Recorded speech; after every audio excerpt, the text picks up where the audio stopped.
Are you struggling with earning weapon XP, earning weapon camos, or maybe even just surviving with specific weapons long enough to even attempt earning these camos? If you answered yes to any of those questions, you're in the right place. In this video, I'll be giving you the same tips and strategies that I use to unlock gold, plague diamond, and even dark aether camo on all of my weapons here in Cold War Zombies. Before you can start unlocking camos, you're gonna have to level up your weapon. Most primary weapons cap out at around level 55, and their final camo level unlocks at 50. But the secondaries cap out at 35, and their final camo unlocks at 30. So that means you're gonna have quite a bit of level grinding to accomplish first before you can even start working on your camo challenges for your weapons. So what is the best way to level up weapons in this game? I'll be honest with you, it's simply through killing zombies. That's it. No special trick, no megatons, no exfil challenge, no specific round or anything like that. Just killing zombies. Although it is worth mentioning that as of right now, weapon XP in solo is terrible. The XP rate in solo caps out at like round 30 plus, which means basically you're gonna go to round 25 and then the weapon XP is just gonna slow down dramatically. If you're gonna grind weapon XP in solo, I would recommend going to round 25 or 30 max and then exfilling right then and there and just restarting the run. Thankfully, co-op is not like this at all. In co-op, you actually earn a little more weapon XP than you even do in solo. The weapon XP never caps in co-op, which means you could go for as long as you want and still earn lots of weapon XP without any decrease. If you're playing a 2-player match, you'll earn a tiny bit more XP than you would in a solo match. 3 players is a bit more than that,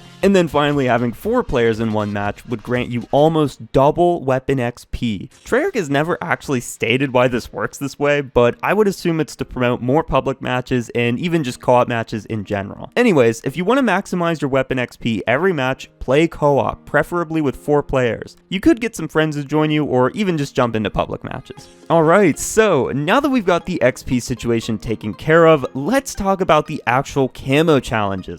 Most of them are very simple and self-explanatory, but just to clarify, here they are. Grunge is fully completed once you get 2,500 kills, Liquid at 2,500 critical kills, Brushstroke at 2,500 packed kills, Maniac at 15 elite kills, more on that later, Rising Tiger at 10 rapid kills 10 different times, Topography at 3 rapid critical kills 25 times, an Infection at 20 consecutive kills without taking damage 10 different times. Some of the other weapons, such as the knife and the rocket launchers, will have different challenges than these, and we'll cover those later on in the video, but for now, just know that these challenges I just mentioned are pretty much all you'll be grinding throughout this run. Now, I was going to divide up the weapon classes and give individual tips for each one, but I assure you, the strategy I have in mind works for all of the actual guns in this game. Snipers, shotguns, ARs, pistols, all of them can be completed easily by using this strategy. And what might this grand strategy be? Simple, training in the starting room. You'll have plenty of space to work with here, and that's why we'll be using the starting room. And remember, the zombies' health caps out at round 40, so you can actually use this strategy for as long as you can survive,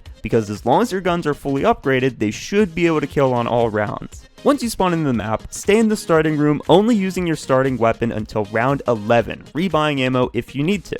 Then, open up the map, get your perks, even pack punch your gun if you can afford it, and then just run trains here in the starting room for as long as you can survive, while upgrading your weapon of course. As I said before, most of the weapon camos are ridiculously simple and easy to complete, such as Grunge, just kill 2,500 zombies with your gun while training, Liquid, when you have a full horde behind you, just turn around and shoot them in the head for your 2,500 crit kills, and then for Brushstroke, just once you've got a horde built up, turn around, mow them down with a pack punch gun, and you'll get your 2,500 pack punch kills pretty easily. There's no sense in overcomplicating these simple camos, but the camos you're here for are probably the elite kill camos. I'll tell you right now, when upgraded properly earlier on in the match, all of the weapons, even the knife, can kill megatons with ease, especially with a Ring of Fire. But let's go a little further in depth with this. So let's say you need megaton kills with your sniper. How would you do this? Well, first you would need to split the Megaton, and you can do this any way you see fit. But I would recommend getting a ray gun and splitting him with that, or even just buying a war machine. Once he's split, all you need to do is kill the second split Megaton. This means that even if you do kill the first Megaton split with a ray gun or something else, as long as you kill the last Megaton split with your sniper, you'll get progression towards the camo. So again, split the Megaton, kill one of the splits with an overpowered weapon or a war machine, and then weaken the last split with your gun, and then finish it with your sniper. Or you could just do it the hard way, which would be killing both both splits with your gun and then using the Ring of Fire, but even that isn't too difficult. If you're gonna kill him with your gun, I'd recommend throwing a Monkey Bomb and then activating your Ring of Fire to kill him. This strategy does work with every gun and launcher in the game, just make sure your weapons have been upgraded. Rising Tiger is unlocked by getting 10 rapid kills 10 different times, which is ridiculously easy. Just use your Pack-a-Punch gun to wipe out a whole horde a few times and you'll have this one done with ease. Topography is another easy one. You just need 3 rapid critical kills 25 different times. Just build up a horde, turn around, shooting them in the head, and you'll have them done in no time.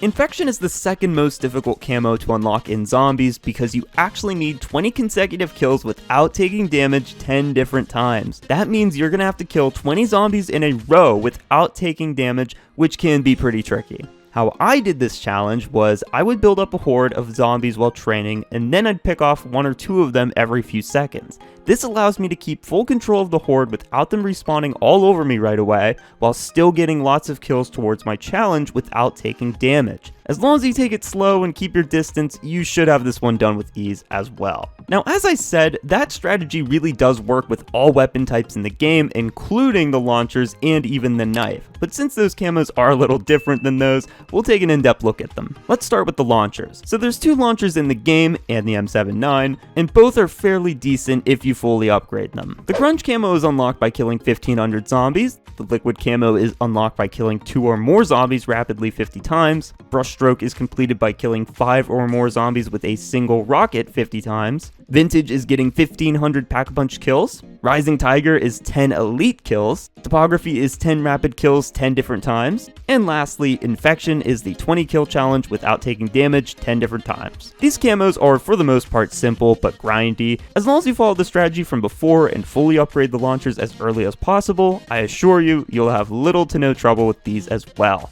And last but certainly not least, the knife. Arguably the most tricky weapon in all of zombies to get gold. I say that because this weapon isn't as straightforward and simple as the other weapons are. So Grunge is unlocked by getting 750 kills. Liquid is finished by getting 50 kills while zombies are stunned or distracted by equipment.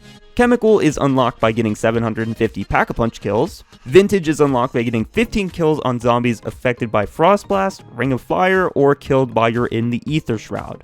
Fauna is 10 elite kills, we'll cover that in a second. Topography is 10 kills rapidly 10 different times. And Infection is 20 consecutive kills without taking damage 10 times. Obviously, most of these challenges are self-explanatory, but the elite kills and the no damage kills will certainly be the toughest on this weapon. So let's start with Megatons. As we discussed before, all you need to do is kill the last split of the Megaton for the progression to track. So split him, kill off one of his halves with a gun, and then weaken his other half with that gun, and then use Aether Shroud to get in close and finish him off with a melee.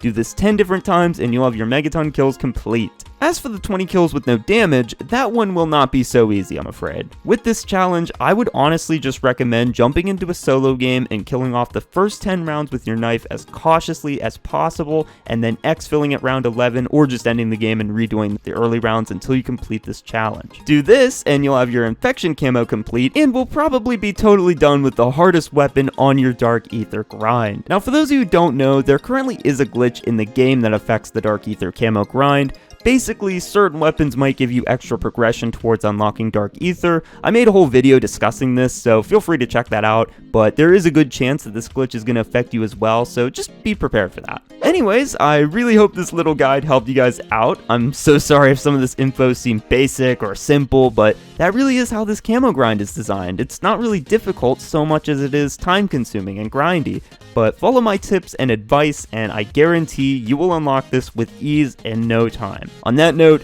good luck with your grind. I hope you guys unlock the camo early. Hopefully I'll see you in the next video, and peace out.